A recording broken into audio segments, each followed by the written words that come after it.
This channel does not promote any violent, harmful, or illegal activities. All content provided by this channel is meant for an educational purpose only.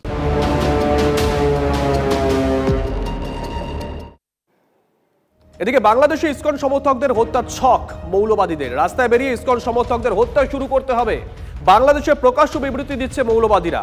এই রকম video তার কাছে এসেছে, এমনটাই জানিয়েছেন রাধারমন দাস। কালকে আমাকে 2-3 ভিডিও পাঠানো হয়েছে বাংলাদেশ থেকে।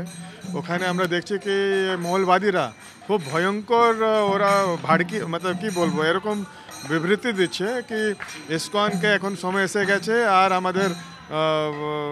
আমাদেরকে রাস্তায় বেরিয়ে একজন ইসকন ভক্তকে, যারা ইসকনকে সাপোর্ট করে, সবাইকে বার করে আমাদেরকে হত্যা শুরু করতে হবে। তো আমরা দেখছি কি একজন তো মৌলবী ওর পার্সোনাল ফ্লাইট নিয়ে যাচ্ছে, ফ্লাইটে ঘুরছে পুরো বাংলাদেশে আর এরকম কথা বলছে। তো এটাই আমাদের ডিমান্ড কি আগে এরকম লোক যদি এরকম প্রচার করতে থাকবে, দুষ্প্রচার করতে থাকবে ইসকনের বিরুদ্ধে, আর এরকম ওপেনলি বলছে কি আমাদেরকে এখন মারা শুরু করতে হবে, এত বড় জেনোসাইডের কথা বলছে ওপেনলি, তো এদের বিরুদ্ধে যদি ওদেরকে না ধরা হয় তাহলে স্থিতি অনেক ভয়ঙ্কর হয়ে যাবে। যদি এত লোক ওর কথা শুনে যদি রাস্তায় নেমে এরকম কিছু করতে শুরু করে তাহলে তো পুলিশ, আর্মি আর ডক্টর ইউনুস উনিও চাইলে এটা থামাতে পারবেন না।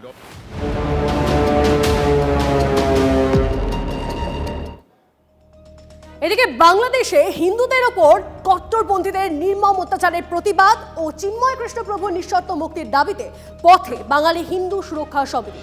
দমদম স্টেশন সংলগ্ন এলাকা থেকে কালিন্দী পর্যন্ত মিছিল, যে মিছিলের ছবি আপনারা দেখছেন।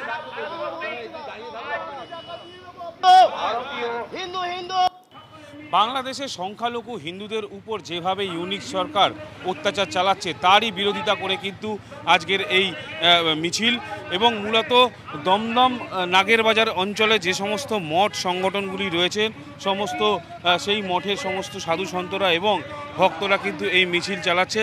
মূলত যেটা দাবি, বাংলাদেশে যেভাবে সংখ্যালঘু হিন্দুদের উপর অত্যাচার করা হচ্ছে, তাদের বাড়িঘরদোর ভাঙচুর করা হচ্ছে এবং চিন্ময় প্রভুর নিঃস্বার্থ মুক্তি চেয়েই কিন্তু এই মিছিল হচ্ছে। আমাদের পরিষ্কার দাবি হচ্ছে স্বামীজির নিঃশর্ত মুক্তি চাই। আমরা যুগ যুগ ধরে দেখে আসছি, 46 সাল থেকে কোনো না কোনো অচিলায় হিন্দুদেরকে বিভিন্ন রকমভাবে ডিস্টার্ব করা হয়। ক্যামেরায় অমিতের সঙ্গে সৌভিক সরকার, TV9 বাংলা। বাংলাদেশে হিন্দু নিপীড়নের প্রতিবাদ, দিকে দিকে মিছিল। রিষড়ায় জাগ্রত সনাতনী হিন্দু সমাজের মিছিল। রিষড়া বাঙ্গুর পার্ক থেকে মিছিল শুরু হয়, রিষড়া 4 নম্বর রেলগেট পর্যন্ত এই মিছিল। একসঙ্গে দুটো ছবি আপনারা দেখছেন, একদিকে দমদমে মিছিল, অন্যদিকে রিষড়ায় মিছিল। আর দাবি একটাই, চিন্ময় কৃষ্ণ প্রভুর নিঃশর্তে মুক্তি এবং তার পাশাপাশি সংখ্যালঘু হিন্দুদের ওপর যে অত্যাচার হচ্ছে সেই অত্যাচার বন্ধ করা।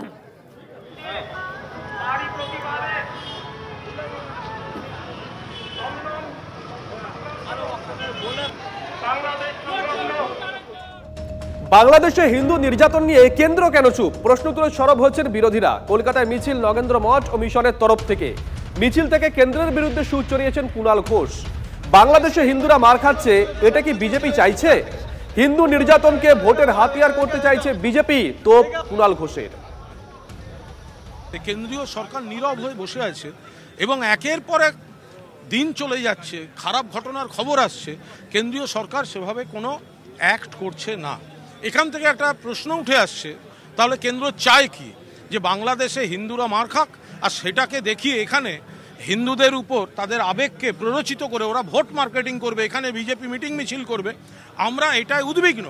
আমরা বলছি এই মিছিল থেকে অবিলম্বে কেন্দ্রীয় সরকার, অবিলম্বে দিল্লির সরকার বাংলাদেশে কড়া ব্যবস্থা নিক, যাতে এই ধরনের নির্যাতনের ঘটনাগুলি বন্ধ হয়।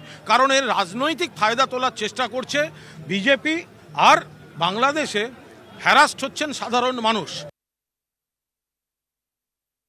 আমার তো মনে হচ্ছে যে বাংলাদেশের যারা মৌলবাদের সাথে যুক্ত হয়ে হিন্দু নাগরিকদেরকে, সেখানকার সংখ্যালঘু হিন্দুদের উপর অত্যাচার চালাচ্ছে, ভবিষ্যতে দেখা যাবে এরাও পশ্চিমবঙ্গে এসে বহাল তবিয়তে তৃণমূলের বদন্যতায় এখানেও সে একই ধরনের অত্যাচার চালাবে। আসলে ইউনুস আর মমতাদের মানসিকতা এক, তাই আজকের দিনে দাঁড়িয়ে পশ্চিমবঙ্গকে দেশবিরোধী মানুষদের কারখানায় পরিণত করেছে আশ্রয়স্থলে পরিণত করেছে তৃণমূল কংগ্রেস দল হিসাবে এবং সরকার হিসাবে। এই মুহূর্তে আরো একটা খবর দিই আপনাদের, রাস্তা না হলে ভোট নয়, তৃণমূল বিধায়ককে সাফ জানিয়ে দিলেন কোদালিয়া 2 গ্রাম পঞ্চায়েতের মানুষজন। এবং আপনাদেরকে জানিয়ে রাখি, নলডাঙ্গা এলাকার তৃণমূল কর্মীরা জানিয়েছেন আজ থেকে শুরু হয়েছে চুঁচুড়া তৃণমূল বিধায়ক অসিত মজুমদারের জনসংযোগ যাত্রা। 118 নম্বর বুথের একটি পাড়ায় ঢুকতেই রাস্তা নিয়ে অভিযোগ শুনতে হয় শাসক বিধায়ককে। বৃষ্টি হলে পাড়ার রাস্তায় জল জমে যায়, প্রশাসনের কাছে বহুবার আবেদন জানানো হলেও কোনো কাজ হয়নি বলে অভিযোগ। বিধায়ককে বললেন, কি বললেন? ওই যে বললেন 2 মাস টাইম নেব, এবার 2 মাস কি করবেন আমি না তাও জানি না। নয় 2 মাসের ভরসায় থাকতে এরকম 2 মাস অনেকবার উনি দেখে গেছেন। বিধায়ক আগেও এসেছিলেন, তখন ওই গলিতে ঢুকাতে ওনাকে পারিনি আমরা, ওই রাস্তা দিয়ে গেছেন আমাদের। আমরা তো এবার আমরা ঠিক করে নিয়েছি, সত্যি কথা বলতে যেটা, যে এবার যদি আমাদের রাস্তা না হয়, আমাদের যত গলিতে যত ক্যান্ডিডেট আছে একটাও ভোট আমরা বয়কটই করব, সত্যি কথা বলতে। এটা আমি ওপেন একদম বলেই দিলাম। না আলাদাভাবে কথা বলার কোনো প্রয়োজন আমি মনে করছি না। ভোট বয়কট, ভোট দেয়া এটা গণতান্ত্রিক অধিকার, তারা দিতেই পারে, ভোট বয়কট করতেই পারে, এটা নিয়ে আমার কিছু বলার নেই। কিন্তু যে প্রশ্নে তারা বলছে ভোট বয়কট করবে 2 মাস বাদে, সেই প্রশ্ন থাকবে। তারা বলছে আগে যে সদস্য ছিল তৃণমূলের ছিল, তাদেরকে বারবার বলার সত্ত্বেও ওই রাস্তা তার পাশের বাড়িরই সদস্য ছিল, তাও করা হয়নি। দেখুন, সব কাজ সব সময় করা সম্ভব না, অর্থনৈতিক প্রবলেম থাকে। সে অর্থনৈতিক প্রবলেম হয়তো কিছু ছিল, পুরনো কথা তুলে তো লাভ নেই।